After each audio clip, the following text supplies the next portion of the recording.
오늘 이 시간 증거될 하나님의 말씀은 마태복음 14장 13절에서 36절 말씀을 함께 읽도록 하겠습니다. 예수께서 들으시고 배를 타고 떠나사 따로 빈들에 가시니 무리가 듣고 여러 고을로부터 걸어서 따라간지라. 예수께서 나오사 큰 무리를 보시고 불쌍히 여기사 그 중에 있는 병자를 고쳐 주시니라. 저녁이 되매 제자들이 나와 이르되 이곳은 빈들이요 때도 이미 저물었으니 무리를 보내어 마을에 들어가 먹을 것을 사 먹게 하소서.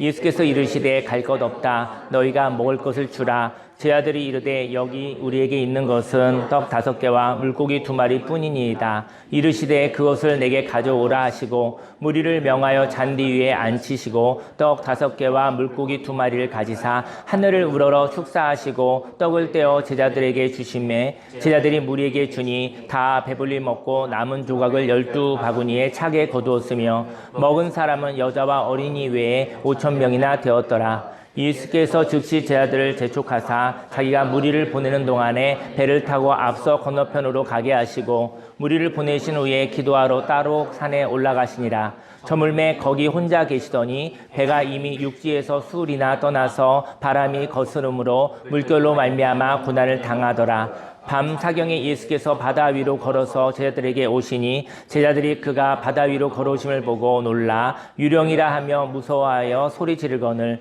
예수께서 즉시 이르시되 안심하라. 나니 두려워하지 말라. 베드로가 대답하여 이르되 주여 만일 주님이시거든 나를 명하사 물 위로 오라 하소서 하니 오라 하시니 베드로가 배에서 내려 물 위로 걸어서 예수께로 가되 바람을 보고 무서워 빠져가는지라. 소리질러 이르되 주여 나를 구원하소서 하니 예수께서 즉시 손을 내밀어 그를 붙잡으시며 이르시되 믿음이 작은 자여 왜 의심하였느냐 하시고 배에 함께 오름에 바람이 그치는지라. 배에 있는 사람들이 예수께 절하며 이르되 진실로 하나님의 아들이소이다 하더라. 그들이 건너가 게네사렛 땅에 이르니 그곳 사람들이 예수이신 줄 알고 그 근방에 두루 통제하여 모든 병든 자를 예수께 데리고 와서 다만 예수의 옷자락에라도 손을 대게 하시기를 간구하니 손을 대는 자는 다 나음을 얻느니라. 아멘. 본문 말씀을 근거로 선물로 시작하고 의심하지 않는 감사로 평안을 누려요 라는 제목으로 하나님의 말씀을 증거하도록 하겠습니다. 인생은요, 은혜로 시작하는 것입니다. 인생의 여행은요, 하나님이 주신 선물이에요. 태어난 것은 저와 여러분들의 노력으로 태어나지 않았습니다. 주어진 것이죠. 어떤 사람들은, 마음이 힘든 사람들은 태어날 때 이렇게 얘기하죠. 왜 나를 던졌어요? 세상에 팽개쳤어요? 이렇게 생각하는 사람들도 있어요. 하지만 하나님이 저와 여러분들에게 여행을 선물해 주신 것입니다. 왜냐하면 그 여행을 통해서 하나님의 나라를 경험할 수 있는, 하나님의 나라의 가치를 알 수 있는 경험인 것이죠. 그 선물로 시작하는 것입니다. 근데 저와 여러분들이 인생이 하나님이 주신 선물이라는 것을 우리는 순간순간 의심한다는 것이죠. 그리고 거기에 고마움이 없음으로 말미암아 평화를 잃어버리게 되는 것입니다. 오늘 하나님의 선물로 시작하고 저희 여러분들이 하나님이 허락해 주신 믿음으로 의심하지 않기 원합니다. 그리고 고마움이 넘쳐난 평화 가운데 사시는 저와 여러분들 되길 예수님의 축원합니다. 선물이 있습니다. 선물이 있는데요. 근데 그 선물을 받았어요. 선물을 받고 났는데 내가 이 선물을 우연히 받을 수는 있죠. 선물은 우연히 받는 거예요. 선물은 노력으로 받는 것이 아닙니다. 어느 날 저희 여러분들이 선물을 받은 거예요. 선물을 받았을 때 너무 기쁜 것이죠. 이 선물을 우연히 받을 수 있으나 이 선물을 지속적으로 받을 자격이 있는가? 선물이 너무 좋은 거예요. 선물이 너무 좋은데 이 선물을 계속 받고 싶은 거예요. 이 선물을 지속적으로 받을 자격이 있는가라는 질문이 있습니다.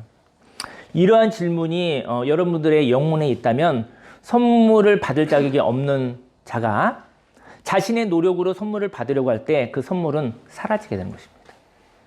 선물이 더 이상 선물이 되지 않는 것은 노력으로 선물을 받으려고 했었을 때 그 선물은 노동해야 되는 이유가 되는 것이죠. 일해야 되는 이유가 되는 것이죠. 더 이상 선물은 선물이 아니게 된 것이죠. 선물을 받을 자격이 없는 자가 자신의 노력으로 선물을 받으려고 할 때 은혜는 없어지는 것입니다. 세례 요한의 처형 소식이 있었습니다. 세례 요한이 죽게 되죠. 헤롯 왕을 통해서 죽임을 당하게 되죠. 그 처형 소식을 들은 예수님은 참담한 마음으로 배를 타고 따로 빈들에 가셨습니다. 이렇게 하나님의 일을 하는 사람, 가치 있고 아름답게 삶을 살고 하는 사람들이 이렇게 핍박받음을 통하여 예수님은 마음이 힘드셨던 것 같아요. 가치 있는 삶, 아름답고 멋있는 삶을 사는 사람들이 왜 억울하게 죽임을 당해야 되는가? 그 질문을 향하여서 예수님은 마음이 슬프셨을 것 같아요. 하지만 그 예수님의 고민 속에서도 하나님을 만나고 싶어서, 고통 속에서 벗어나고 싶어서 많은 무리들이 예수님을 따라다니기 시작한 거예요. 가치 있게 아름답게 살려는 사람이 저렇게 억울한 죽음을 당하는데 많은 사람들이 고통 속에 벗어나려고, 자유를 얻으려고 예수님을 수많은 무리들이 따라다니고 있는 상황이 오늘 마태복음에 있는 상황인 것입니다. 13절에 예수께서 들으시고 배를 타고 떠나서 따로 빈들에 가시니 무리가 듣고 여러 고을로부터 걸어서 따라간지라. 많은 사람들이 예수님이다, 어떤 메시아다, 저 사람을 만나면 우리의 인생에 바뀔 수 있어 라고 따라다니는 사람들이 있는 거예요. 예수님은 혼자 있는 시간에 지금 걸어가는 길, 이 가치 있는 길에 대한, 그리고 세례 요한이 죽임을 당한 것에 대해서 그 슬픔이 있었던 것이죠. 예수님의 그 슬픔 가운데 있는 그 질문이 있었습니다. 가치 있는 삶을 사는 사람이 억울하게 죽임을 당한 것을 보며 이러한 일이 너무나 슬프구나 라고 생각하시는 것이죠. 하지만 이 세상에 치유와 회복을 원하는 사람들이 예수님을 따라다니고 있었습니다. 예수님은 그들을 불쌍히 여기셨고 그 중에 있는 병자들을 고쳐주셨던 것이죠. 14절에 예수께서 나오사 큰 무리를 보시고 불쌍히 여기사 그 중에 있는 병자를 고쳐주시니라. 좋은 일이 있습니다. 인생 가운데. 좋은 일도 지칠 수 있습니다. 좋은 일에도 때로는 감격이 사라질 때가 있습니다. 제자들은 예수님을 따라다니면서 감격이 있었겠죠. 얼마나 예수님의 그 생생한 모습을 보면서 감격이 있었겠어요. 감격이 있기도 했지만 그 좋은 일을 어떻게 보면 합리적으로, 시스템적으로 하고 싶은 마음고생이 없이 하고 싶은 그런 마음도 있었을 것 같아요. 좋은 일을 변수 없이 안전하게 하고 싶은 마음이 제자들에게 있었던 것이죠. 치유의 사역 이후 예수님을 따르는 자들이 배가 고픈 시간이 되었습니다. 예수님을 따라다녀도 배가 고픕니다. 예수님 따라다닌다고 해서 삶의 필요가 없어서 힘들 때도 있다라는 것이죠. 15절 말씀에 저녁이 되매 제자들이 나와 이르되 이곳은 빈들이요 때도 이미 저물었으니 예수님께 얘기하는 거예요. 제자 중에 한 사람이 무리들을 보내어서 마을에 들어가 먹을 것을 사 먹게 하시면 좋겠습니다 라고 지금 예수님의 제자가 예수님에게 이렇게 코치를 하는 거예요. 그런 얘기를 하죠. 뭐 나쁜 뜻으로 하진 않았겠죠. 예수님을 따라다니는 사람들에게도 일용할 양식이 필요했습니다. 예수님을 따라다니며 어떤 사람들은 치유를 체험했겠죠. 하지만 또 어떤 사람들은 그 치유의 체험의 모습을 보면서 바라보며 내 인생의 병듦도 고침받기 위해서 소망을 가지고 예수님을 계속 따라다니는 사람들이 너무나 많았던 것이죠. 먹을 것이 없어도 생명의 말씀을 듣겠다고, 예수님을 만나 새로운 삶을 살겠다고 따라오는 무리들을 향하여 예수님은 그들을 불쌍히 여기셨고 그들을 소중히 여기셨습니다. 예수님을 따라다니면서도 배고픔이 있을 수 있습니다. 거짓말하는 자들은, 사기꾼들은 어떤 신을 믿으면 배고픈 일은 절대로 없다, 실패는 절대로 없다, 변수는 절대로 없다 하고 사탕 발림의 소리를 하겠죠. 듣고 싶은 이야기를 듣게 해줌으로 인해서 그 영혼을 병들게 하고 있는 것이죠. 예수님을 따라다녀도 배고플 수 있습니다. 이때 제자들은 그 사람들로 하여금 마을에 가서 밥을 사 먹도록 하자고 제안을 하였던 것이죠. 예수님은 영혼의 고통이 있는 자, 몸에 질병이 있는 자들이 물질적 어려움을 가질 수도 있었고, 돈이 있다 할지라도 그 돈을 자신을 위하여 쓸 수 없는 마음 아픔이 있다라는 것을 보셨던 것이죠. 여러분들 돈 버는 사람 따로 있고 돈 쓰는 사람 따로 있는 거 아시죠? 예. 돈만 버는 사람들은, 그리고 자기를 위해서 또 아름다운 가치에서 돈을 쓸 수 없는 사람은 사실은 마음이 아픈 자입니다. 돈을 벌기도 하고 또 쓸 수도 있어야 되는 것이죠. 또 돈만 쓰는 것보다도 돈을 버는 것에 대한 가치를 아는 것도 너무나 소중한 이야기죠. 예수님은 지쳐있는 사람들이 밥을 사 먹으러 갈 물질도 여력도 건강도 없음을 아셨던 것이죠. 예수님은 지금 그들에게 먹을 것이 필요했습니다. 그것을 알고 계셨습니다. 그래서 그들을 먹여야 한다고 생각하셨던 것이죠. 제자들에게 말하십니다. 16절에 예수께서 이르시되 갈 것 없다. 너희가 먹을 것을 주라 얘기한 것이죠. 제자들은 합리적으로 하나님의 일을 하려고 하였으나 예수님은 지금 이 시간 어떤 한 사람에게 관심을 가지셨던 것이죠. 하나님은 우리에게 감정을 통한 감동을 주십니다. 저희 여러분들의 감정은요, 그건 하나님의 축복입니다. 가장 현실적인 것은 감정인 것이죠. 가장 현실을 직시할 수 있는 것은 감정인 것이죠. 지금 이 시간 어떤 한 사람을 향한 하나님의 관심은 우리에게 한 영혼을 향한 관심, 감정을 통해 이루어지는 것이라는 것이죠. 17절에 제자들이 이르되 여기 우리에게 있는 것은 떡 5개와 물고기 2마리 뿐이니이다. 다른 성경에 보면 그것이 이제는 그 오병이어의 도시락을 가져온 소년의 이야기이죠. 제자들이 얘기합니다. 여기 있는 사람들 다 주라고요. 5,000명이 넘게, 너 아이들과 또 여자들과 하면은 뭐 10,000명도 넘게 있는 사람들이 이렇게 따라다니고 있는데, 이들을 우리가 주라고 하는데 저희가 줄 것은 어떤 한 아이의 도시락밖에 없는데요. 그래도 저는 이 제자들이 믿음이 있는 것 같아요. 저 자신과 같은 믿음이 있는 것 같아요. 왜냐면 안 된다 하지 않고 뭐라도 가지고 온 거 보면 너무나 작은 믿음이지만 믿음이 있었던 것 같아요. 있는 걸 주라고 했었을 때 안 됩니다 하지 않고 저희가 가지고 있는 거 이거밖에 없는데요 라고 얘기했던 것이죠. 하나님은 그것을 기뻐하시는 것이죠. 우리 예수님은 안 된다가 아니라 부족한데요도 믿음이 될 것 같아요. 있긴 있어요 하지만 부족합니다 또 믿음일 것 같아요. 안 됩니다, 할 수 없습니다, 하나님의 말씀에 단정하지 않으시기를 예수님을 축원합니다. 저희 여러분의 선입견과 판단으로 하나님을 가르치려고 하지 않으시기를 예수님으로 축원합니다. 물고기 떡 5개와 물고기 2마리밖에 없습니다. 그랬더니 예수님이 그것을 가져오라 하셨어요. 있는 것과 없는 것의 차이는 엄청나게 다른 것이죠. 무리를 명할 잔 뒤에 앉히시고 떡 5개와 물고기 2마리를 가지사 하늘을 우러러 축사하시고 떡을 떼어 제자들에게 주셨어요. 그때 제자들이 무리에게 날라다 주었던 것이죠. 다 배불리 먹고 남은 조각을 12바구니에 차게 거두었으며 먹은 사람은 여자와 어린이 외에 5,000명이나 되었더라. 인생에서 1년을, 5년을, 10년을, 평생을 먹을 노후 보장은 되어 있지 않습니다. 그러나 오늘 이 시간 먹을 수 있는 일용할 양식이 있다는 것이죠. 어떤 어린아이의 도시락 오병이어는 한 사람을 먹일 수 있는 양식이었죠. 근데 이것이 씨앗이 되는가 하늘 양식이 되는지 보셔야 돼요. 저와 여러분이 가지고 있는 것이 씨앗이 되겠는가, 하늘 양식이 되겠는가, 땅의 양식이 되겠는가 한번 생각해 보시기를 예수님을 축원합니다. 한 사람을 먹일 수 있는 양식, 먹고 없어지는 양식이죠. 그러나 그 양식은 내가 먹어도 되지만 굶주리고 지쳐있는 어떤 사람을 먹이고 싶은 하나님의 사랑이 서려 있는 소중한 하늘의 양식이었던 것이죠. 그 소년이 자기의 도시락으로 먹어버렸으면 먹고 끝나는 양식이었겠죠. 땅의 양식이겠죠. 하지만 그 소년은 오늘의 자신이 배고플 수도 있고 아니면 오늘은 내가 먹지 않아도 되는 양식이었던 거예요. 그래서 하나님께 드릴 수 있었던 것입니다. 인생 가운데 씨앗이 있습니다. 씨앗은 먹지 않아도 되는 것입니다. 씨앗은 먹는 게 아니에요. 씨앗은 심는 것입니다. 씨앗은 다른 말로 여유입니다. 여유. 저 여러분들의 인생에 여유가 있으시기를 예수님 축원합니다.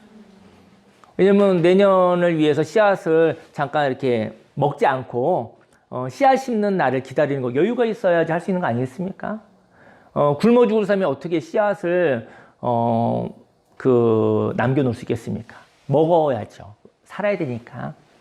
저와 여러분들이 때로는 여유가 없을 때도 있겠죠. 그때는 양식으로 드시고, 하나님이 주신 여유가 있다고 한다면 씨앗도 남겨놓으시기를 예수님의 이름으로 축원합니다. 씨앗은 다른 말로 여유입니다. 인생에서 한 걸음을 걸어갈 수 있다면 또 한 걸음을 걸어갈 수 있습니다. 한 걸음도 걸어갈 수 없는 사람들은 하나님의 도우심을 기다리시기를 바랍니다. 하지만 한 걸음을 하나님께 여유가 있다면 들이시기를 바랍니다. 그 한 걸음을 예수님께서 보리떡 5덩어리와 물고기 2마리에 축사하셨듯이 그 축복으로 말미암아 창조와 생산이 일어났던 것이죠. 지금 예수님이 그 도시를 받고 저는 이제 성경 속으로 들었을 때 쓰여 있지는 않지만 뭐라고 하셨을까요? 저는 예수님이 그냥 지나가지 않았을 것 같아요. 예수님이 그 소년을 축복해 주지 않았을까? 이렇게 기도했을 것 같아요. 하나님, 이 소년의 도시락을 보시옵소서. 이 도시락은 씨앗과도 같습니다. 인생에서 한 걸음을 보시옵소서. 이 한 걸음은 하나님께 드리는, 하나님이 기뻐하시는 삶의 방향을 향한 한 걸음입니다. 이 걸음을 축복하옵소서. 이 걸음과 동행하여 주옵소서. 예수님이 그 소년에게 전 기도해 주셨을 것 같아요. 예수님의 기도는 역사십니다. 왜냐하면 그 기도는 하나님의 뜻이 있기 때문이죠. 근데 저와 여러분들은 예수님도 기도한다는 걸 아시죠? 성경에 지금 예수님이 기도하고 계시잖아요. 그 기도에 저와 여러분들의 이야기가 있기를 예수님을 축원합니다. 그 예수님의 기도를 믿으십니까? 오늘 한 걸음을 걸어갈 수 있습니까? 그리고 그 걸음이 하나님의 뜻과 나라를 향하여 있나요? 그렇다면 그 걸음을 하나님을 위하여 걸어가십시오. 하나님이 저와 여러분들의 발걸음을 예수님을 통하여 축복하신다면 그 걸음은 많은 지치고 굶주린 자들을 먹이시고도 남게 되어지는 것이죠. 예수님과 함께 발걸음을 걸어가고 난 뒤 발걸음을 통하여 충분히 굶주린 자들을 먹이는 일이 일어났습니다. 그리고 12광주리가 남았던 것이죠. 우리는 어떨 때 멈출까요? 우리는 멈출 때 하나님의 은혜로 풍성하게 주신 것을 가지고 이것을 어떻게 나눌까 고민하기 위해 멈추는 것입니다. 저희 여러분들이 멈추는 것은 하나님의 은혜를 생각하고 이 은혜, 이 남는 은혜, 이 여유, 이 남는 은혜를 가지고 어떻게 나누면 아름다운 세상이 될까? 어떻게 하면 하나님의 나라가 될까 하는 그런 아름다운 상상을 하시기를 예수님의 이름으로 축원합니다. 삶의 여력이 있습니까? 여유는 어떤 사람한테는 지식의 여유가 있겠죠. 어떤 사람에게는 물질의 여유가 있겠죠. 어떤 사람한테는 건강의 여유가 있겠죠. 어떤 사람에게는 성품의 여유가 있겠죠. 그게 그 사람의 달란트죠. 그 사람에게 분명히 남는 것이 있습니다. 그 남는 것으로 그 남음을 가지고 하나님께 드리는 삶, 아름다운 봉사를 하시기를 예수님으로 축원합니다. 예수님은 자기를 따르는 사람들에게 밥을 먹여서 집으로 환송하고 있었습니다. 전 성경을 읽어보니까 예수님의 그 디테일한 이야기들이 느껴지더라고요. 밥을 먹이시고 예수님이 그 사람들을 환송하는 거예요. 그리고 뭐라고 얘기할까요? 밥만 먹이고 끝냈을까요? 밥 먹이고 나서 사실은 그들의 마음을 다독거렸을 것 같아요. 그들의 마음을 축복하고 응원했을 것 같아요. 밥 한 끼 먹었다고 인생이 바뀌지는 않잖아요. 그렇죠? 밥 한 끼 굶어서 기침에 대한 밥을 먹고 힘을 낼 수 있지만 그의 인생이 그것으로 그의 인생이 변화되지는 않잖아요. 그래서 예수님은 그들을 이렇게 보내시면서 얘기했을 것 같아요. 천국은 하나님의 나라입니다. 하나님의 나라를 향하여 할 수 있는 발걸음을 걸어가십시오.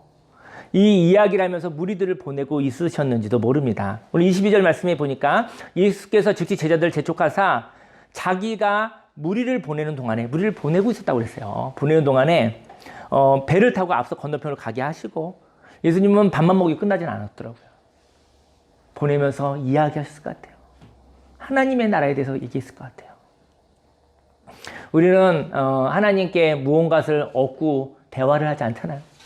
하나님 이용하고 그리고 필요한 것을 얻고 난 다음에 우리는 끝나잖아요.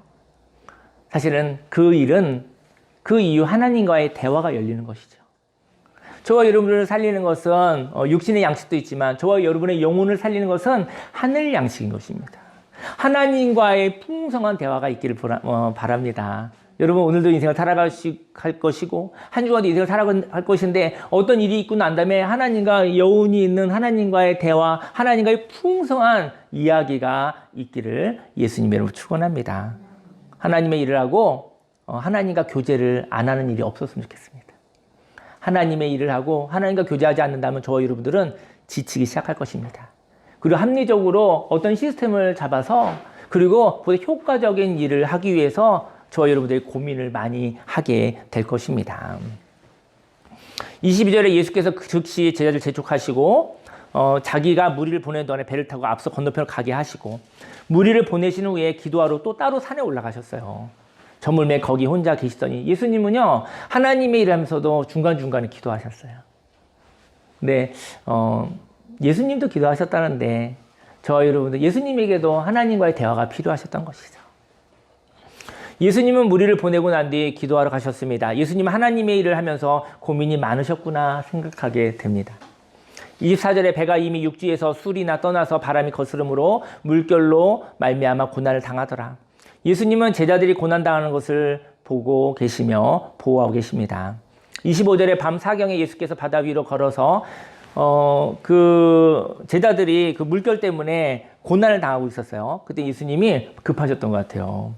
그래서 바다 위로 걸어서 오셨대요. 배가 없으셨나 봐. 배를 타고 오든 비행기를 타고 오든 자전거를 타고 오든 그건 중요한 것 같지는 않아요. 예수님이 어쨌든 저와 여러분들에게 오셨다는 것이죠. 어떻게 걸어오셨어요? 여기 집중하지 마시고 저와 여러분의 인생 가운데 예수님이 오셨다는 것이죠. 물길 배 위에 있었으니까 배 타고 가면 좋은데 배 타고 가는 것보다 물길 걸어가시는 게 빠르셨던 것 같아요.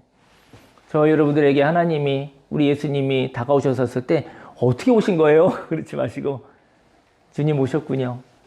그 주님을 만나는 그 예수님께 저희 여러분들이 집중하는 예수님의 얼굴을 보는 자가 되기를 예수님을 축원합니다. 어떻게 물 위를 걸어오신 거예요? 유령 아니세요? 이러지 마시고 그러셨으면 좋겠습니다. 제자들이 그가 바다 위로 걸어오심을 보고 놀라서 유령이라 하며 무서워하며 소리 지르거늘 그 바다 위에 걸어다 올 수 있는 사람은 없으니까 예수께서 즉시 이르시되 안심하라 나니 두려워하지 말라. 너희들이 고난당하고 있을 때 힘들고 어려움이 있었을 때 내가 눈동자같이 지키고 있다. 내가 너희들을 지켜보고 있다. 너희 고난 가운데 홀로 내버려 두지 않겠다. 내 고난 가운데 다가오신 분은 바로 예수님이시죠. 나의 하나님이신 것이죠. 안심하라 나니 창조주인이 두려워하지 말라. 나는 두려움이 하나님이 아니라 너희들을 사랑하는 전능자이시니라 라고 얘기하신 것이죠. 28절에 베드로가 대답하여 이르되 주여 만일 주님이시거든. 네, 깜깜하니까 얼굴이 안 보였던 것 같아요. 저희 여러분도 예수님 얼굴 본 적은 없죠. 그러니까 느끼실 수는 있어. 성령님 통해서 느끼실 수 있어도 우리가 얼굴을 보지는 못했잖아요. 뭐 미술작품에 있는 그 그림이 뭐 꼭 예수님의 얼굴 상상해서 또 감동에 의해서 그렸겠지만 그 예수님의 얼굴이 아닐 수 있잖아요. 그죠? 예수님이 이런 분이 아니실까? 우리가 생각하는 것이죠. 근데 베드로도 캄캄함 속에서 오시는 분이 물 위를 걸어오시는 분을 향해서 예수님의 얼굴이 안 보였었던 것 같아요. 그러니까 유령이다 일을 했었던 것이죠. 베드로가 주여 만일 주님이시거든 잘 안 보였던 것 같아요. 나를 명하사 물 위로 오라 하소서 이렇게 얘기했거든요. 베드로가 주님을 알고 싶어서 주님 그렇다면 얼굴을 안 보이는데 주님 저도 주님처럼 살게 하소서. 만일 두려움이 하나님이 아니라면 주님이 하시는 일을 저희에게도 할 수 있도록 하여 주시옵소서. 그게 베드로에게 예수님이 주님이었던 것 같아요. 29절에 오라 하시니 예수님이 베드로를 보면서 마음속으로 재미있었을 것 같아요. 이게 큰 인물이 하나 났구나. 조금 당황스럽기도 하지만 좀 재밌지 않으셨을까 생각도 들어요. 네. 그래서 그래 오라. 그럼 물 위로 걸어보겠다고 한 사람도 없었을 것 같아요. 그럼 오라 했더니 베드로가 배에서 내려서 그 배에서 진작 또 내린 거예요. 배에서 내려 물 위로 걷기 시작한 거예요.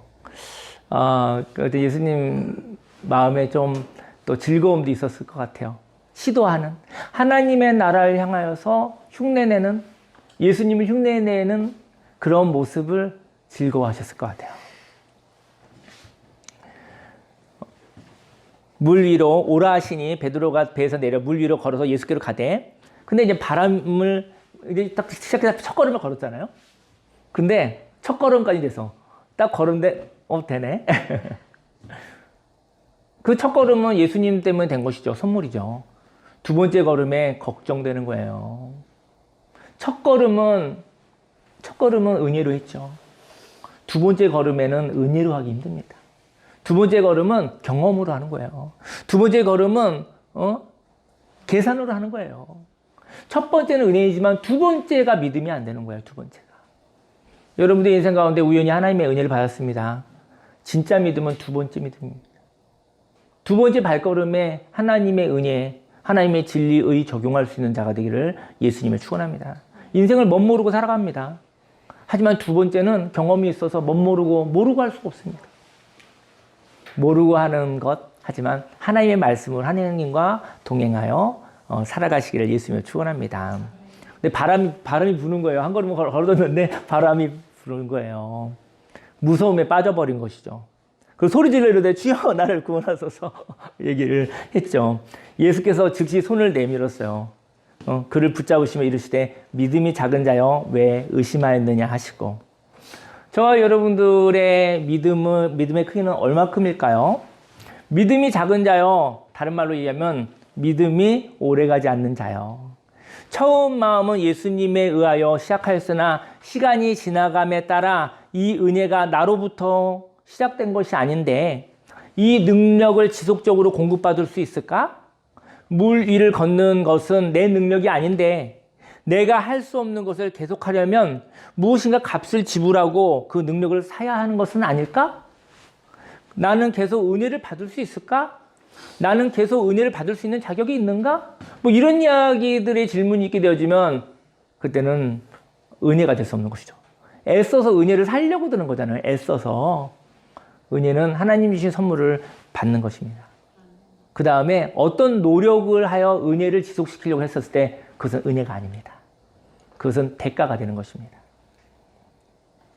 이렇게 생각하는 자들이 믿음의 시작은 있으나 그 믿음을 유지할 수 없는 자입니다. 시동만 걸 수 있는 사람은 믿음이 작은 자입니다. 시동을 거는 믿음은 소중합니다. 하지만 시작과 함께 삶 속에 생명의 삶을 사는 것이 믿음이 충만한 삶인 것이지요. 32절에 배에 함께 오름에 바람이 그치는지라 배에 있는 사람들이 예수께 절하며 이르되 진실로 하나님의 아들이로소이다 하더라. 제자들이 예수님을 경험해 가고 있어요. 선생님에서 메시아로, 선생님에서 하나님의 아들로, 선생님에서 진정한 하나님으로 지금 예수님을 경험하고 있는 것입니다.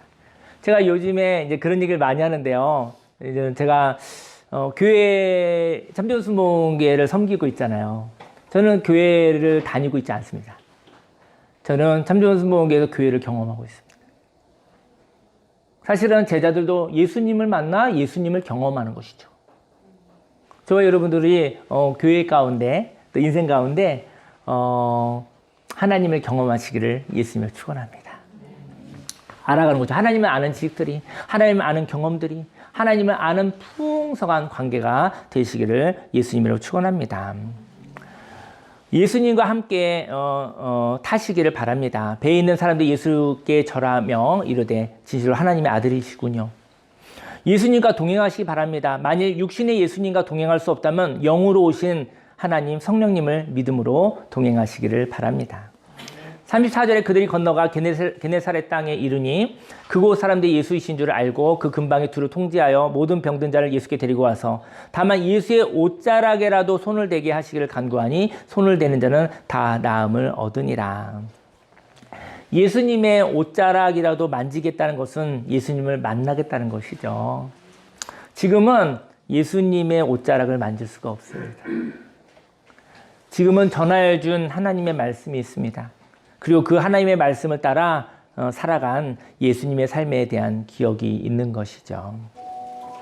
한 주간 사셨죠? 한 주간 사셨죠? 이런 일도 있고 저런 일도 있으셨죠? 한 주간 살았습니다.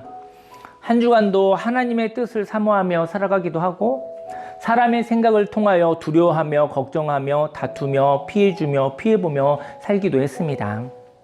하지만 하나님의 은혜로 이 모든 한계, 그 죄성을 예수님의 사랑으로 용서받았습니다. 용서받은 자, 여러분들도 용서받았죠? 용서받은 것은 다른 게 아니라 새날을 주셨다는 거예요. 새날을 주신 걸 받아들이는 것이 용서받음입니다.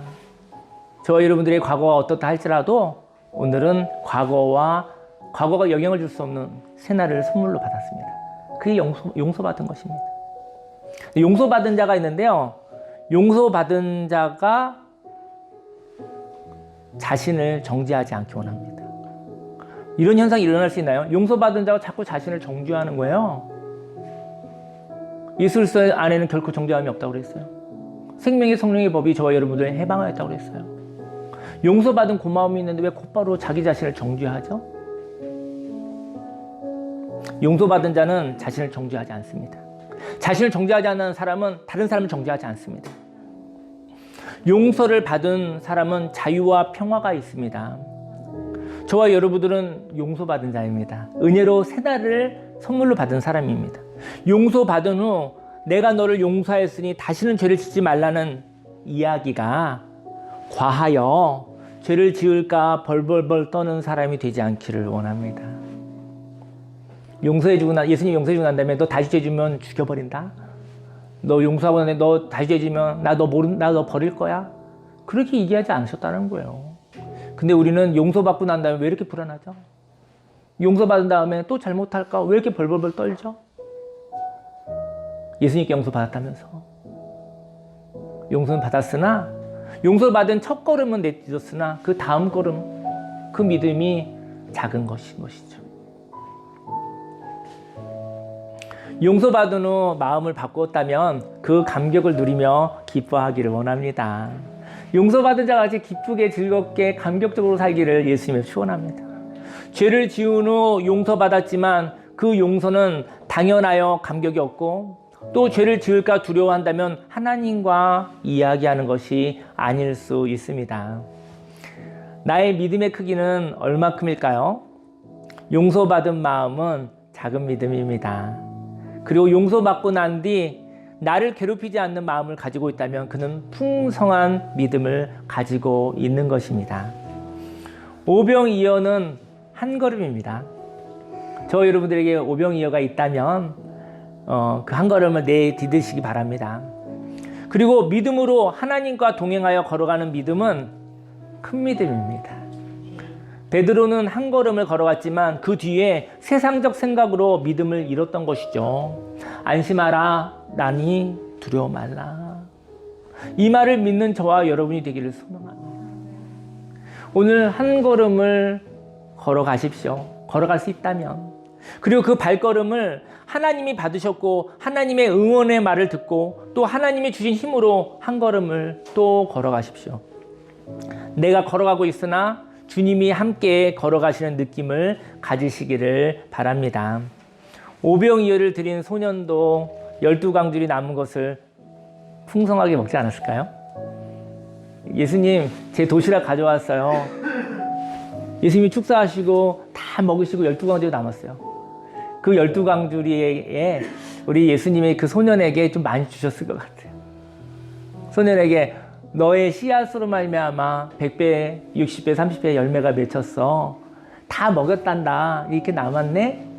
너 가지고 가고 싶으면 그거 가져가라. 근데 그 소년이 많이 가져가서 한 끼 먹고 썩혀서 버렸다면 그러면 안 가져갔을 것 같아요. 씨앗을 심을 줄 아는 소년이었기 때문에. 저 먹고 제가 또 나눠줄 사람들이 있어요. 그래서 많이 가져갈 수 있지 않았을까. 그리고 그 소년 또 씨앗을 심었겠죠. 한 소년의 여유, 그 여유는 씨앗이 되었고 굶주린 사람들, 하나님을 알고자 하며 살고자 하는 사람들이 그들을 먹일 수 있는 생명의 씨앗이 되었던 것입니다. 오늘 성경의 말씀은 예수님이 한 소년의 여유를 씨앗으로 보셨던 것이죠. 그 한 소년의 여유에 축복하셔서 저 여러분의 인생에 여유가 있다고 한다면 한 걸음 걸었었을 때 끝날 것 같지 않아요. 다음 걸음을 걸어가도 될 것 같은 마음. 계속 걸을 때마다 발걸음에 힘이 나고 용기가 나고 하나님이 함께 하실 것 같은 그런 느낌이 있다고 한다면 그 발걸음은 저와 여러분들을 풍성하게 할 것입니다. 그리고 저 여러분들의 그 꿈을 하나님의 그 꿈을 하나님이 이루시고 또 저와 여러분들에게 그 씨앗을 주시지 않을까요? 저는 기도하기 원합니다. 선물로 시작했습니다. 의심하지 않기 원합니다. 그리고 감사로 평안을 누리시기 바랍니다. 오늘은 오병이어의 그 도시락을 준 그 소년의 이야기를 오늘 잠깐 해보았는데요. 저와 여러분들이 여유가 없다면 하나님 아버지하고 이야기하세요. 하나님과 이야기하면 여유가 생깁니다. 그것은 은혜요, 선물이요. 그 씨앗을 가지고 또 아름답게 심으면서 살아가시면 저와 여러분들의 삶 속에 하나님의 놀라운 축복이 넘쳐나게 될 것입니다.